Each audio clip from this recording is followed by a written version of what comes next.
So I'm Writing a Novel is the show where you join me, Oliver Brackenbury, on the journey of writing my next novel, from first ideas all the way to publication and promotion. In this one-man reality show, I'll share with you my ever-evolving thoughts and feelings on how I write, being a writer, and everything that entails at each stage of the process. I'll also interview special guests involved in writing and publishing. If you're the kind of person who likes to learn how things are made and get to know the people making them, then this is the show for you. I'd like to say a quick thank you to our Patreon supporters who make this show possible. Patrons receive perks like me telling them they're really special and patting myself on the head, because that way it's less condescending. And if you're not one already, you can check out all the other perks and exclusive content over at patreon.com/soimwritinganovel. As I record this, it is March 11th, 2023. It has been 1 week exactly since New Edge Sword and Sorcery magazine successfully funded to 114% of our minimum goal, meaning we can do double art, twice as many illustrations, 18 original black and white interior illustrations per issue. Boy, am I happy. Thank you so much to everyone who backed and shared the project. It literally wouldn't happen without you, right? So that's very exciting. Magazine month, so to speak, was February, and that is over now, but I still have Sword and Sorcery publishing on the brain, and as timing would have it, there is another Sword and Sorcery Kickstarter that by the time you hear this will be up, but is starting just a couple of days ahead of me speaking right now, for Swords in the Shadows. It's a prose anthology collecting over 20 stories and featuring a murderer's row of talented authors including Stephen Graham Jones and Haley Piper. Edited by comic book author Cullen Bunn, who has a real taste for horror, which only makes sense because this anthology is described as being sword and sorcery and horror. I'll let Cullen explain to you what that means in the interview, which I could just edit to right now. Hey, why don't I do that?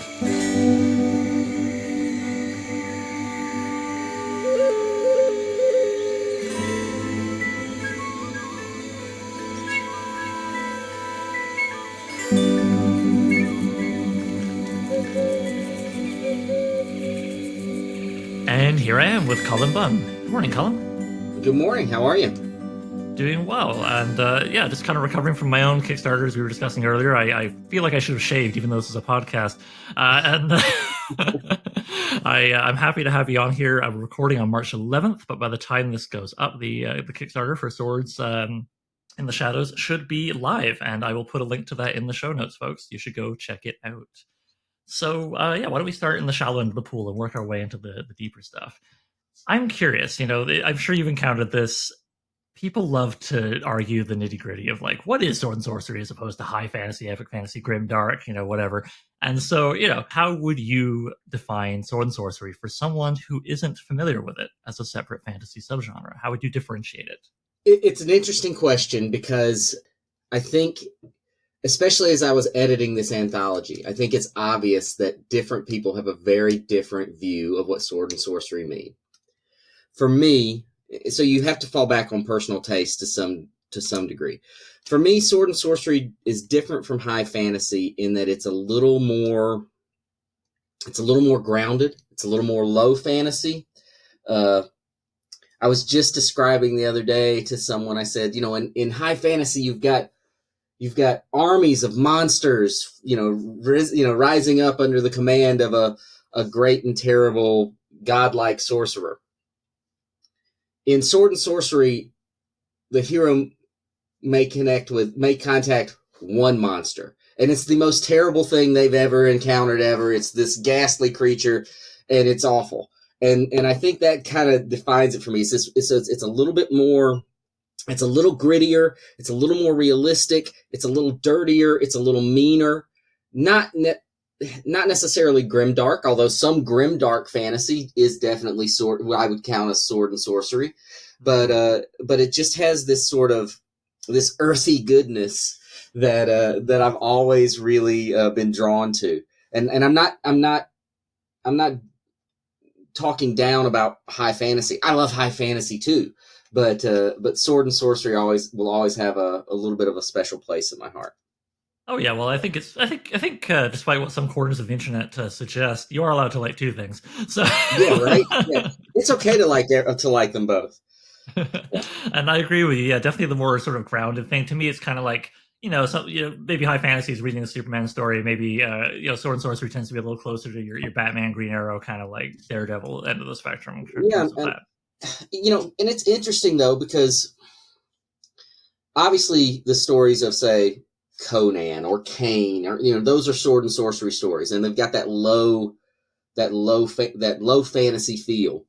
But I also consider Michael Moorcock's Elric Sword and Sorcery. It's just heavier on the sorcery side of things than the sword side of things. Yeah. Oh yeah, but I mean, like Conan, Elric is kind of an outsider. Even if he starts off as Emperor's people, that ends very quickly, as you know. Right. And yeah, it totally fits the bill in so many ways. Now I'm curious. I'm realizing as I'm talking with you here, I think you're at least the third person from North Carolina or Carolina that I've had on here. I wonder if there's something in the water going on there, because I was wondering if you could tell us. Growing up in North Carolina, how did you become a sword and sorcery fan, and why? So yeah, maybe people in North Carolina just need fantasy to try to escape a little bit. I don't know. I was always drawn. I guess my first love as a kid was science fiction, but I very quickly started gravitating towards fantasy. Especially when I was in second grade, I had a friend whose older brother played Dungeons and Dragons, and he would bring his D&D module. He would bring his older brother's D&D modules to school, and we'd look at them. We just pour over them at lunch, just because the art was so amazing, and we loved it just inspired the imagination. So then we started playing D&D, and so playing Dungeons and Dragons kind of opened the door to all the books that had really inspired that game in the first place. And yes, of course, Tolkien, but it was not long after that I discovered, so I was very young when I discovered Robert E. Howard paperbacks at a used bookstore somewhere, or at a garage. It might have been a garage sale, and I got some Robert E. Howard Conan stories. The Conan stories were always presented out of chronological order anyway, so I don't know at what stage I was reading the stories of Conan, where he was in his life, but I was immediately just sucked into that world. So it was Conan, and then definitely more high fantasy stuff with Tolkien and the Dragon Riders of Pern and Earthsea, and all these books started coming into my orbit. And then a little later, the Michael Moorcock books really, and the Fritz Leiber stories just started becoming more and more interesting to me. And then there was this great anthology series that for the life of me right now, I can't remember the name of it, but it might have been just called Swords, or Swords in the Swords. It might have just been called Swords or something like that. Swords and Sorceresses, maybe? That's it might have been. But I know, do you remember I'm sure it's still around, the science fiction book club where you could order 10 books for $1.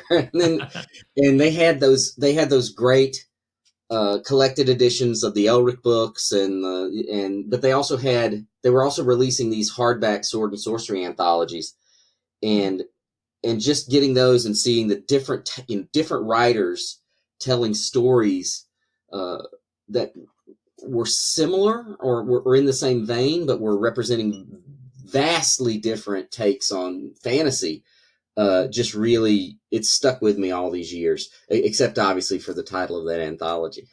Yeah, well, that's just how that goes sometimes. I mean, I'm the guy with the podcast who talks about it all the time, and I don't know how many times I've been in interviews like, the book called Oh Dear.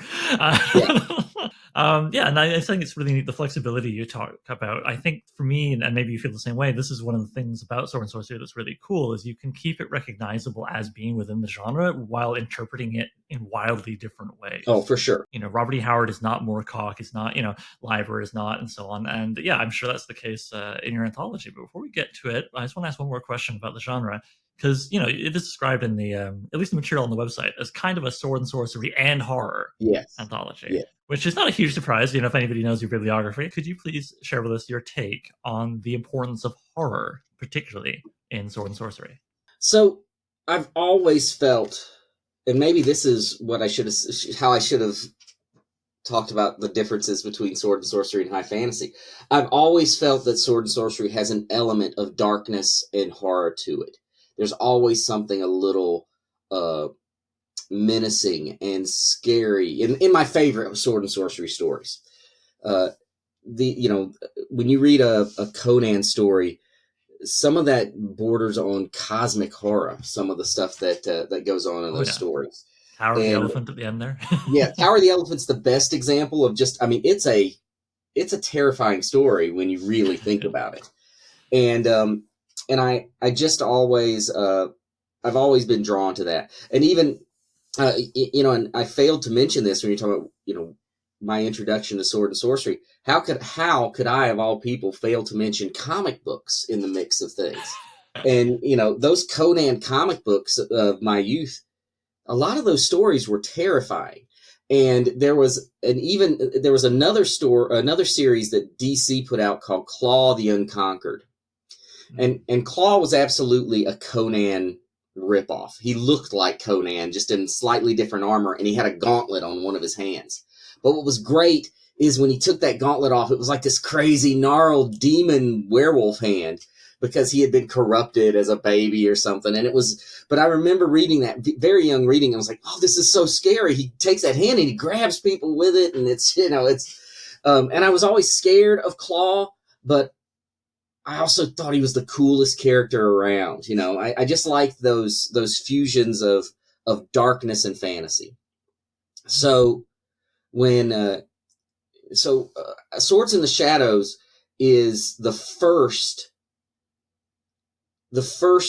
book we're putting out under the Outer Shadows imprint for Outland Entertainment.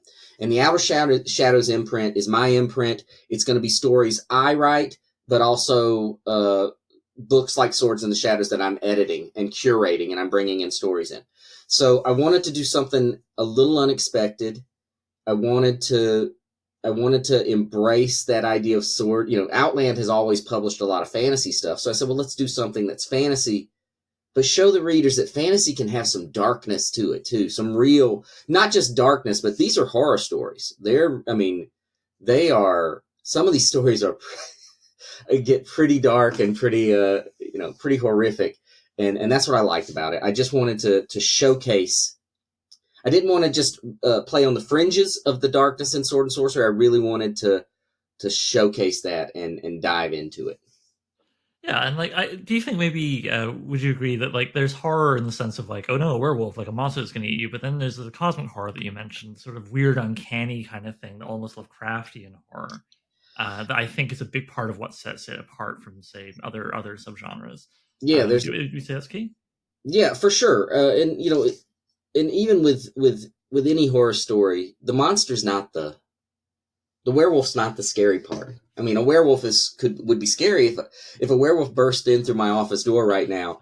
It would be a terrible, terrible mess here in the office. Hell of a podcast interview, though. It But would make for awesome podcasting. Comic book writer, editor, eviscerated by werewolf live on podcast. But I guarantee we put the video of that up. Yeah, if people could see me unshaven, they wouldn't be looking at that part, I don't think. Yeah. But to your point, sorry. So if a werewolf came in, it's how the characters interact. It's what the characters are going through. On a certain level. That the horror comes from the situations that these characters are in, and how these characters are feeling, and the fate these characters are looking at. Not just the monster. Sometimes the monster, but it's deeper than that, and that's really what we wanted to do here. And then yes, for some reason, sword and sorcery just seems to lean more into these dark and uncaring forces that are out there in the universe, ready to see us. Actually, not ready. They don't care if we fail, and maybe that's scary to us as the coddled humans that we are. We're so terrified by something that simply doesn't care about us. Yeah. I mean, I think there's this really neat tension in Sword and Sorcery that I like, where it was born around the same time as, of course, Lovecraft's horror, where in those the protagonists face an uncaring universe, and that uncaring, as you say, is terrifying, and they tend to wind up in an asylum from which they're narrating their own story or whatever. But whereas Conan and his contemporaries would face those same things and still feel fear and sometimes run for their lives, but also sometimes take their sword up and do what they can. Right. I think it's kind of neat not knowing which way it's going to go in any given sword and sorcery story. Like Fritz Leiber, his fellows, Fafnir Greymaster certainly ran the hell away when they when they encountered some Yeah, really terrifying weird cosmic stuff sometimes, but sometimes they stood up for themselves. And certainly, I'm curious absolutely. to see each of the authors' interpretations in your anthology on that whole angle of heroes, quote unquote, facing cosmic horror. Yeah, and there are we're dealing with 22 stories here, and it's 22 very different takes. Um, some of the heroes are very heroic. Some of these heroes are characters who these authors have written about before in their novels. Kagan the Damned, Krogan. These are characters that have been around in other novels or stories. Some of them are new characters that are just being introduced in this, but they're very different takes on how they approach the forces of darkness that are closing in around them. Yeah, I'm looking forward to reading it, and I'm curious. Also, you mentioned a little bit of this, but what is the origin story of this anthology? Because you've done a bit of Red Sonja, but by and large, if someone just browses your Wikipedia, they won't see a lot of sword and sorcery there. So it's kind of Well, interesting to see you leaping over into the genre now, and as an editor, well, how is this project born? yeah, this is so yeah, you're right. In the comics world, I've done a Red Sonja story, and I wrote Conan for a little while. Mm-hmm. Um, but this kind of genre, this kind of story is these kind of stories are near and dear to me. It's just that it can't really be more. It's not more simple than it's not more complicated than that. I love these types of stories. Um, I love the genre of sword and sorcery, and I always have. And yes, I write more horror fiction. But hey, I'm editing. I throw my horror vibes into this because that's what I reached out to the authors and requested. Uh, I wanted the guideline of the anthology was, let's create a new uh, genre. It's not S&S, it's S&S and H. It's sword, sorcery, and horror. So I wanted just to see. I wanted to see what these writers would do with it. When I started out as a writer, I didn't know how to submit to comic book publishers. I didn't know. I was writing proposals and sending it to editors and getting form letter rejections left and right because I just didn't know how to do it. So I focused on short stories, and in particular horror stories. And I started going to the World Horror Convention and things like that. That was my first real networking conventions were those kind of events. And I love the folks who write horror so much. I have never seen a group of creators in all my years as a writer.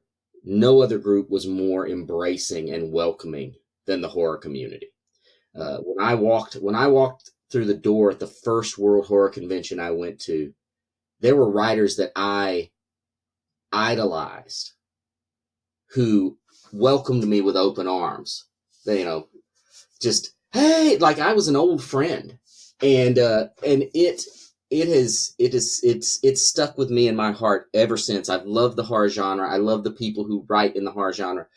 I'm not belittling the comic book creators of the world, but frankly, it's just the truth of the matter is the horror community is they are great folks. The creators out there are wonderful people.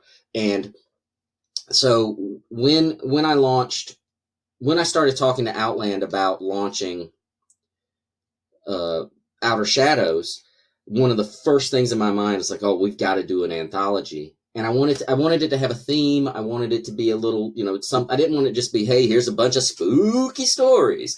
I wanted it to have some sort of guiding light. And there are a few that are upcoming that have other guiding lights that are mashups or focuses on maybe a weirder side of horror fiction, and that I'm excited about down the line. But this one just seemed right to me at the time. I So it just began with pitching to Outland, or did you already talk to some of the authors and go, "Hey, if I did this thing, would you be into it?" Like, yeah. where So I've been I've been working with Outland for a few years now. I've known them for a long time. I've known Jeremy, the head honcho over there, for a while. I think they're great folks. I think they do some amazing books. Their books are gorgeous, and they have an interesting platform in that they do books, games, comics. They're very multimedia in that, that approach, and I like that. So I guess it's been a little over, maybe about a year ago. I sent Jeremy a text and said, "Hey, would you be interested in doing? You don't do a lot of horror fiction, you do a little bit, but would you be interested in doing an imprint that's all horror fiction?" And it falls under my umbrella. We'll do some of my stuff, other stuff I'll edit, other stuff I might just bring in because I'm excited about it. And he responded immediately. We were on the phone that day, kind of going over the initial steps of what we would want to do. And it's nice for me working with them because they have a great team over there that can help me with designing and putting the books together and fulfillment and copy editing and all these things that I mean, there's a lot of work that goes into these books beyond writing of the stories and reaching out to creators and getting, putting the table of contents together and everything. It's a lot of work to go into these books to make them as strong as they can be. And yeah, so I was excited to work with them. And yeah, we've got some big plans, I think, going forward. So, I mean, in success, we have big plans. We gotta see how this first book does. I strongly sympathize. I won't go talk about it because we're here to talk about your thing, but a week ago I wrapped up a Kickstarter for new issues of my own Sword and Sorcery magazine, and there were all these big ideas, and I was like, I'll think about those harder after the Kickstarter. Like, let's see how that goes. I mean, I don't know that folks realize how much work you obviously do, how much work these Kickstarters are. Yeah, though they're draining.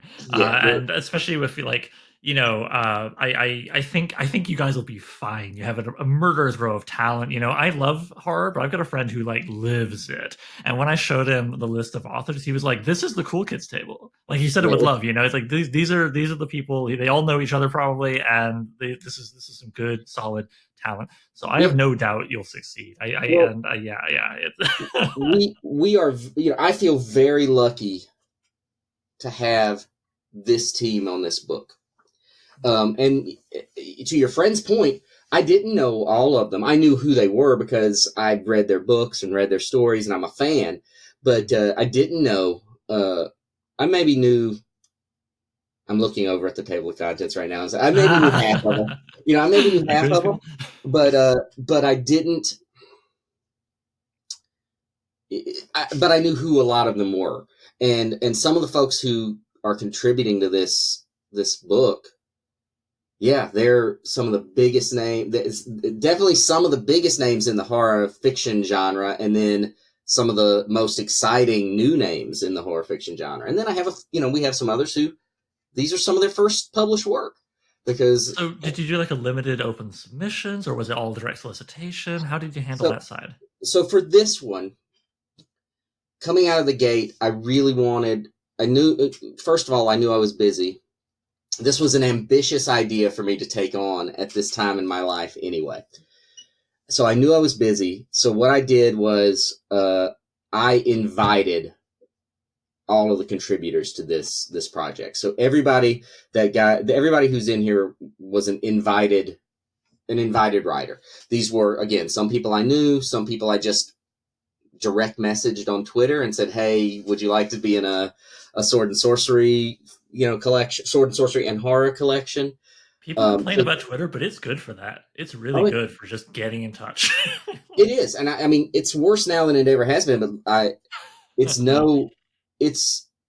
Twitter. I got my first big 2 comic book job through Twitter, so it's a great. So I mean, I'll never get rid of it because it's awesome to hear from people. That it's a great way for people to reach out and connect. But yeah. So I invited all of these folks instead of doing open submissions. Now that doesn't mean I won't do open submissions in the future. I probably will. years ago, again, before I had really, definitely before I broke in as a professional writer, I published a magazine called Whispers from the Shattered Forum. And it was one of the, zines printed at the copy shop. And that was an open submission magazine that paid almost nothing. And we were just flooded with submissions. I mean, that was other than my day job, that was my other full-time job, was dealing with submissions for that magazine. And I knew it wouldn't be fair for me to do that to other writers right now, because I wouldn't have time to read their stories. So I had to focus it, and so this was all invites. I'm going to do a couple of other invite only anthologies, and then I'll probably do one that I'm opening at least partial open to submissions. And the folks at Outland were like, "Oh, do you know what you're getting yourself into?" I was like, "Yes, I know exactly what I'm getting myself into, because I've done it before years ago." But I have to be. It's less about I have to have the time to do it, and more about I just can't. One of the worst things for writers is you submit a story and you get a rejection knowing they've never read it, or you just never hear back. And that's not fair to those creators. I just can't do it. I just can't. And so yeah, invite only. But I did make a point of inviting a few people who just aren't, they don't have many stories out right yet. I wanted some new talent in there. And one of the next ones I'm doing has I've already invited a couple of writers who just don't have any publishing credits, but I have faith that they're going to do something kind of awesome and neat. And I want them in the book. And I think we'll have some, I think that gives us some interesting vibe in the book. I think that's really cool, and actually gets me to my next question, because one thing I've enjoyed in my own limited experience as an editor is getting to treat writers the way I would like to be treated. And part of that is just giving, as you say, like newer writers who you see promise in a chance, Mm-hmm. right? So I'm wondering, what was your approach to editing this anthology? Like working with authors and their stories, like did you do development edits, or did you just say, "Give me your story, I'll take it, it's good, I trust you," that kind of thing? And how was your approach to editing this anthology informed by your past experiences as an author working on editors? So I gave all of the writers, a guideline page. This is what I'm looking for, and I kind of let them run with it as much as they wanted to. If the writer wanted to talk about their story idea, and I had a couple that were like, "Well, here's what I kind of want to do with it." I was like, "Well, let's talk it out and see if it works." A couple just said, "This is what I'm doing with it." I was like, "Okay, all right, Mr. Lansdale, that's what you're doing." Yeah, fair. But no, it was very open communication with all of the creators. Some of them, the biggest question I got, and it kind of right up front from a lot of folks: does it have to be in a fantasy world? Does it have to be in the past? Huh. Does it have so? There was some discussion on that, because no, some of these stories in this anthology take place in our world. They're still sword and sorcery stories, but they take place in our world. Some of these stories take place in fantasy worlds in the far distant past. Some take place in fantasy worlds in the far future. Some take place in worlds that are essentially here and now. So, and some take place in our world. It's interesting, because I really wanted that. I wanted people to bring in different vibes, different time periods, different different takes on what what are in there, what constitutes sword and sorcery. I told them whenever they asked that, I said, if it has to have a sword, it has to have sorcery, and it has to have some scary horror elements, and sword in quotations, because some of them don't have swords. There are a lot of swords in this book, but there are also wrenches. There are, sun swords. There are all sorts of different kinds of weapons. But yeah, so we talked about it as much as they wanted to talk about it. And then I kind of get out of their way. And then when I got the stories, I read them all for, sort of a conceptual edit, make sure there was no major problems with anything, make sure that they fit the guideline, that it was a good, solid, enjoyable story. And then it goes to our copy editor, who goes and makes sure there's no problems with it in that regard. The thing I did that I will always do for all the anthologies and books I edit from now on is I gave them a monthly update. So every month, sometimes like this month, they're getting a couple extra because the project's going live on Kickstarter. But every month they get it. Every creator in the book gets an email saying, this is where we are. These are the names that are going to be in the table of contents next to you. These are the things that we're working on, the things that we're interested about. Here's a glimpse of what the cover is going to look like. So I tried to, the one thing I've always wanted is when I'm in these anthologies, I love being just kept in the loop and feel like I'm part of it. So I did a monthly edit or monthly email to all the writers, and I, occasionally we do it, and someone would come back with questions or concerns about, where their story was going. But for the most part, it was a pretty easy process. I'm working with a lot of great folks here. Some wanted more hand holding or more input than others, and that's great too. But yeah, the updates I do are the big thing for me. And the next anthology I'm doing, the theme of it is is such that it would be easy for writers to tread similar water.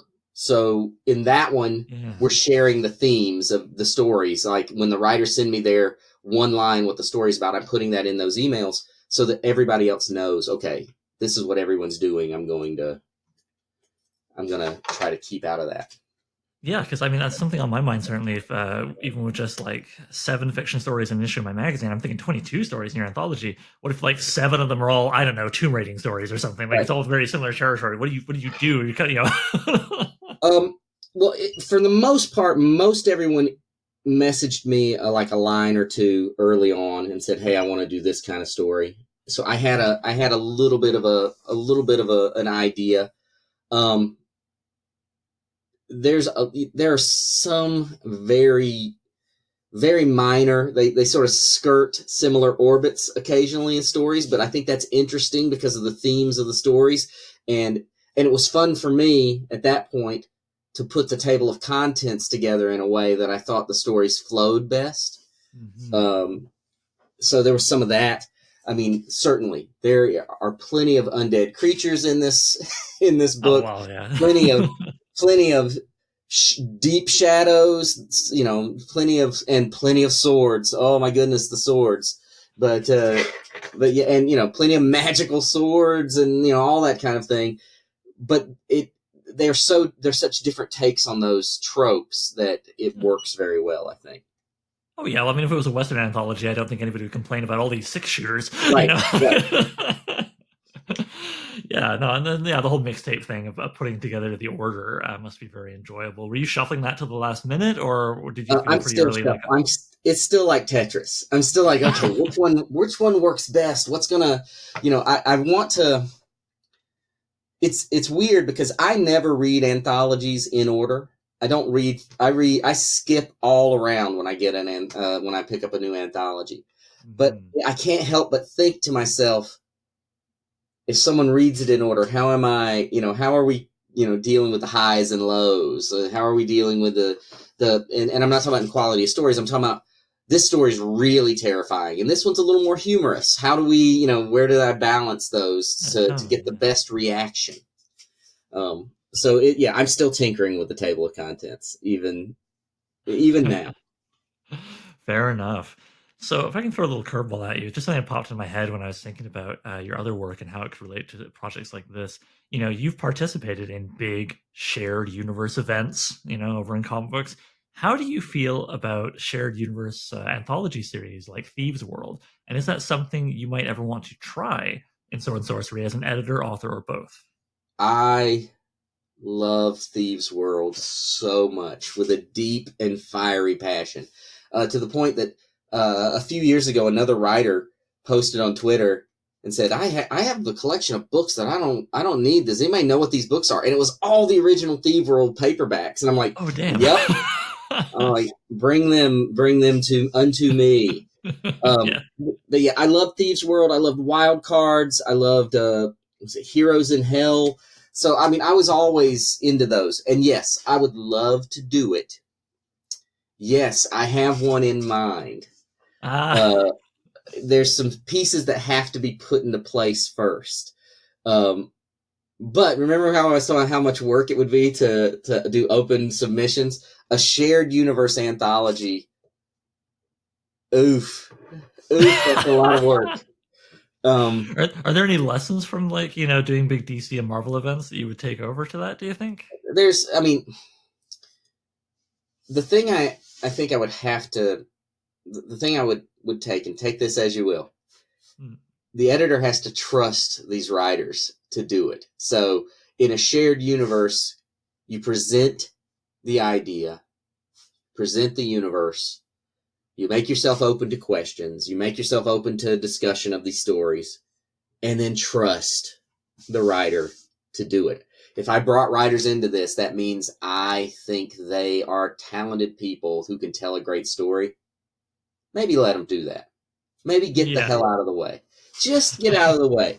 And the one thing I would definitely not do is try to write it by committee, because writing by committee produces some of the worst comic books you've ever read. Yeah, I don't think it's a coincidence you're making me think of TV writing when you talk about that kind of thing. And like, yeah, Yeah. running by committee or showrunners who will just rewrite the hell out of the individual author's episodes, so they're basically theirs, Well, it and the effect happens, that but has on storytelling. Yeah, I feel like in television it works. And I did a writer's room over the summer, and it was a great experience. I loved it. I really enjoyed every step of the way, because we had trust. We had, we knew what we were doing. The showrunner was willing to say, this is my vision, and let's go forward, and I trust you to work within that vision. And I think it works. And I mean, it's a necessity in television, perhaps, especially when you get into these great shows that are going episode to episode to episode, being produced very quickly, and they have to, everything has to mesh. Um, so it's nice to have those people in the same room, at least for a little while. I don't think it works in comics as well. Um, at least not in my experience, because there are too many egos in the room. And I don't think it would work in an anthology. I mean, look, no writer wants to that's going to write a short story wants to sit in this room and hash out the details of every tale with 20 other writers. true, true. So I think it would all come down to trust in it. But yeah, I have thoughts on doing something like that, a shared anthology series. There's something about it that's exciting to me. Yeah. And it's probably a little nostalgia, because I liked them so much when I was younger. And I still like them. Well, ain't nothing wrong with that. And I mean, it's possible I'm being ignorant here, but I'm not aware of any currently right now, not from major publishers. Are there? There might be, but I don't know. Yeah. I can't think of one either. So maybe the time is ripe, I for them to mean, come back. yeah, there was an era where they were all the rage, and but yeah, I don't know of any right now. Fair enough. All right. So, as we mentioned earlier, recording this on March 11th. By the time people hear it, the Kickstarter for this will be live. I think that's pretty exciting. And as I said, having just been through it myself, I'm very curious about some of the details. And if you don't have answers, that's cool. We can push forward to the next one. But what exactly does the Kickstarter aim to cover? I confess I was a little confused to learn there was a Kickstarter, because I was able to pre-order the book from Outland before, and then I saw Haley Piper tweeting about the Kickstarter yesterday, so I was like, "Oh wait, what? How's the pre-order and the Kickstarter? Isn't the Kickstarter supposed to be the pre-order?" Like, yeah, Yeah, I mean the Kickstarter. So that's Outland's model. Is that Outland's model is and if I may be speaking out of turn here. I think their model is they kickstart everything they do, and they use that Kickstarter as sort of their main pre-order system. But they do put their books. They know the book's going to come out. They know they know the book's going to be available, so they go ahead and put it out on their website as a pre-order just to show that they're doing it. But the main pre-order system would be the Kickstarter. So that's one of the reasons I haven't really been pointing people to the Outer Shadows page to order the book, because I knew the Kickstarter was coming. So that's what I would say. I'd say the Kickstarter is the main pre-order system. If you just hate Kickstarter, you just don't want to do it, you can go pre-order the book, and get it from them on that, on that website. Yeah. But I think the I will Kickstarter say, as a Canadian, I appreciated the pre-order because there are Kickstarters I've had to choose that I really wanted to back, but I haven't been able to justify it financially because of the intense cost of shipping. Whereas Orphan from Outland, I was able to pay what seemed pretty reasonable, within Canada shipping. So right, and that's the other thing. Shipping's so crazy. It's so I think they just want to make sure the book's available to the people, to the readers, in whatever way works best for them. Okay. But So, the Kickstarter I think is going to be a lot of fun. It's going to cover Swords in the Shadows. That's the book I'm editing, the one we've been talking about. But we're also offering a novella that's coming out called Raise, Mother, Maiden, and Crone, which I'm writing. So it's already written. It's a sword. And it fits in the same universe. It's a sword and sorcery and horror fantasy tale. Very dark sword and sorcery story that is being published as a novella that introduces a world I'm hoping we'll be able to explore. My goal with Raise is to really explore this world in a much bigger way. The characters in that they're sort of my Conan. Conan stories. They had numerous stories that were written, and you can plug them into a chronology.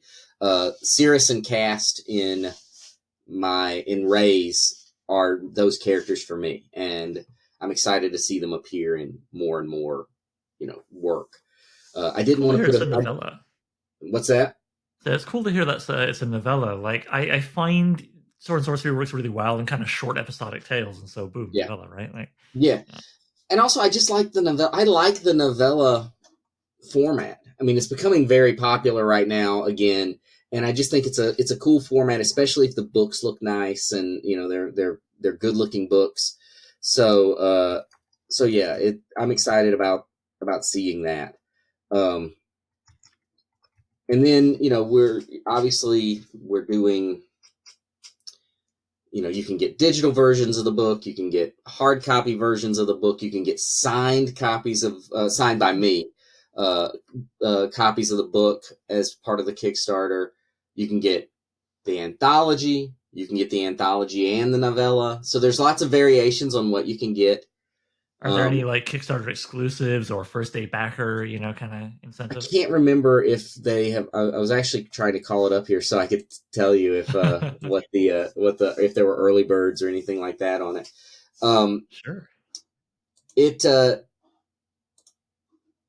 There's some neat things that you can get, like at some of the, and not even that high level, you can get bundles of Outland anthologies, so you can get ebooks of, just not even reading them off here, it looks like dozens of anthologies that you can get at a really, really nice price that you could be reading for a long time. Because, as I mentioned, Outland really does these anthologies. They do lots of them. They've done, books about dinosaurs and kaiju, and they did a great one. If you're a sword and sorcery fan, they did one, Blackguards, which is like a book of about anti-heroes, really, less than not heroic fantasy characters. So they've got those. I think we're going to be doing one of the levels. I think we're going to be doing is is only may open for 5 people, I think, unless they decide to do 2 of them, where I'm going to run 5 folks through a sword and sorcery and horror role playing game session. Nice. So we'll do an old fashioned sword sorcery and horror RPG game. So there's some You know what interesting. system you want to use? Yeah, I think we're going to probably for this one we'll probably use 5th edition Dungeons and Dragons.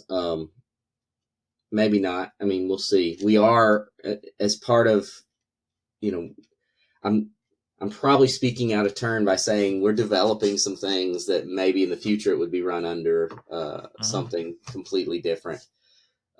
Because again, Outland does, board games, role playing games, comics, and Outer Shadows, the imprint under that heading.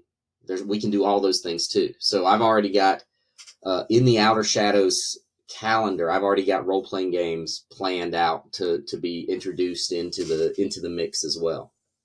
Very cool. So, yeah. Are there any exciting stretch goals? If you guys hit certain totals, will I don't book think be written in blood, or we have not necessarily hit or established the stretch goals yet. It's one of those things where we're like, let's see how it does, and then we'll establish them. But if we look at some of Outland's other Kickstarters, they've done some interesting things. I mean, I'm certain we're looking at, there'll be the same things are all, stickers and, tchotchkes and cool little things. I really debated with them about trying to do if we hit a certain goal, we add another story or two to the mix. The only drawback with that is these stories are all done. The book's ready. So any of that kind of addition means I have delayed the book in some way. So I want to try to avoid delaying the book. The biggest stretch goal, though, and this one is established and is really important to me. All the writers in this book were paid, but their page rate, their pay by word rate goes up at a certain stretch goal. So we're going to pay them more. Nice. And I would love, and that's, to me, that was beyond, here's a sticker, here's a book plate, here's a postcard, which I love all that stuff. But when I back Kickstarters, I love that. I love seeing that kind of stuff. But more than anything, I wanted to make sure that the writers were rewarded for the success of the campaign. So that's the first stretch goal. And I can't remember where that goal lies right now, what we have to attain to do that.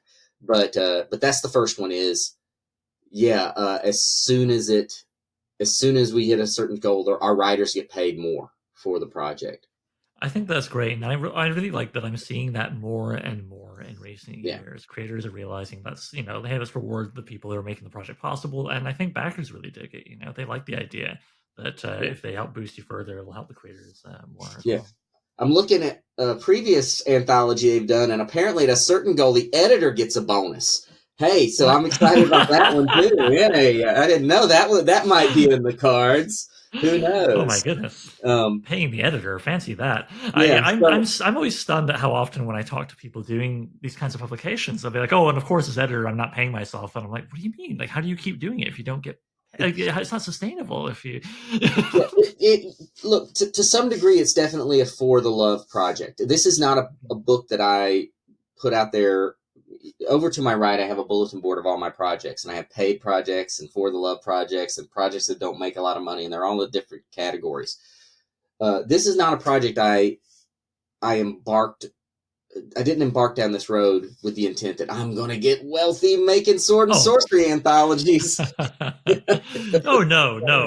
But good grief. But you know what I mean, right? Like, it's like the people making the thing have to be able to sustain themselves. Otherwise, they can't keep paying creators. Right. And it is the most important thing for me is all the writers get paid no matter what. Mm-hmm. I might get paid if the book does well. I might get a little something out of it. But the writers will get paid. And that's the big thing. And the first stretch goals will be the writers get paid more if the book does well.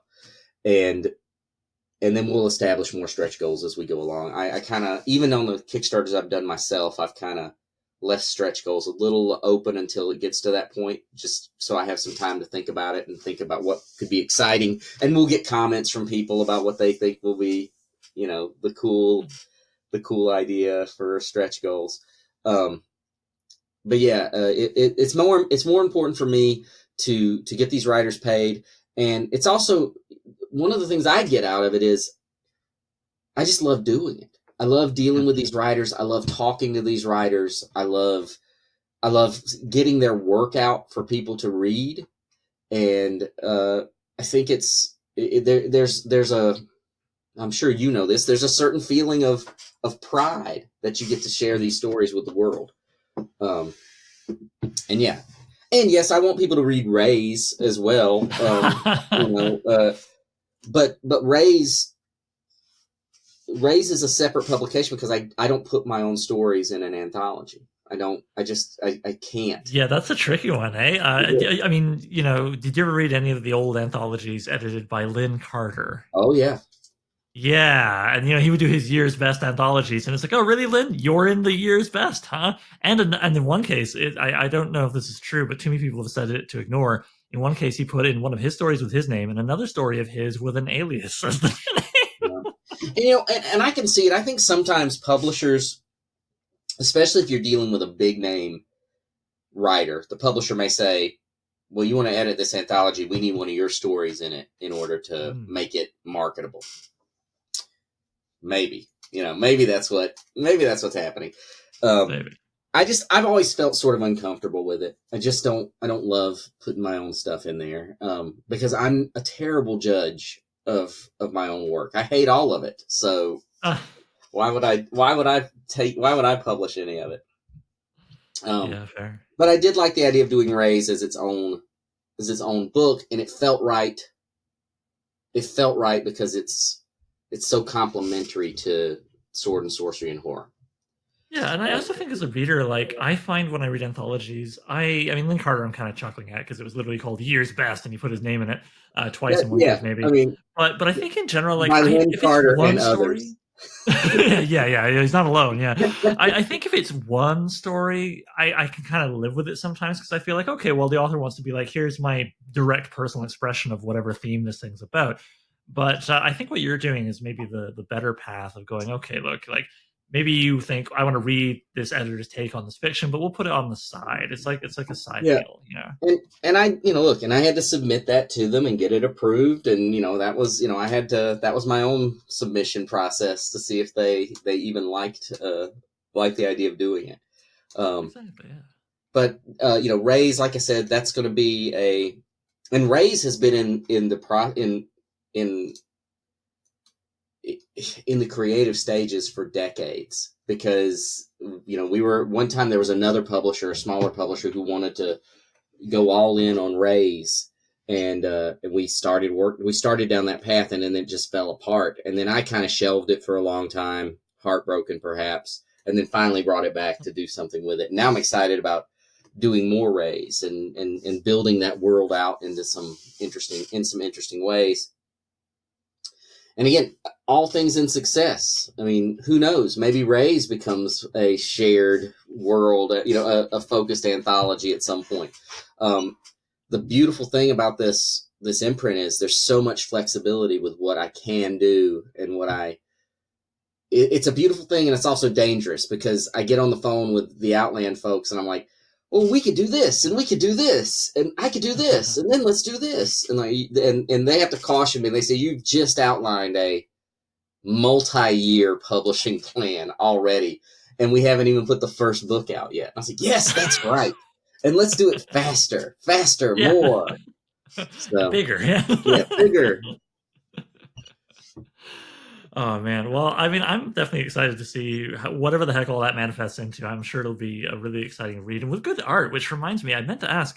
Forgive me if I just was being dumb, but I couldn't find the name of the artist for the cover. Who did the cover for the anthology? So the cover we went through several cover variations for Swords in the Shadow. The cover we have, which has this great barbarian fighting this tentacular beast, is by Anne Marie Cochran. She's done some other covers she's done a lot of stuff. She's done a lot of covers for Outland. And then the cover for Raise, which you'll see on the Kickstarter page, is by Baldemar Rivas, who I've done a lot of comic books with in the past. So yeah, two very, very cool covers. We went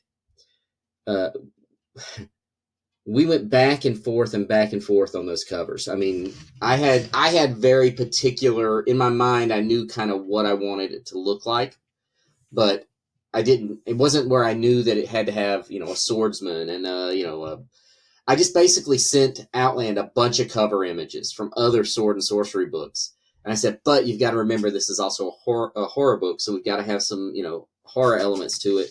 And Anne Marie did this. She did the cover, and she had variations of the color schemes and everything. So there was some neat, it was neat to see that all come together. Awesome. Well, I'm really enjoying talking with you, and I feel like we could do another hour without blinking. But you were saying you've got a wild few weeks ahead of you. You just had a very busy week. I feel like I should set you free. So as doing that, why don't you? I think you've already talked about a little bit about what Outer Shadows, what's going to be coming down the line from that. So just the Kickstarter, I'll link that in the show notes, people. So please go check that out. Go search for the name on Kickstarter to find it.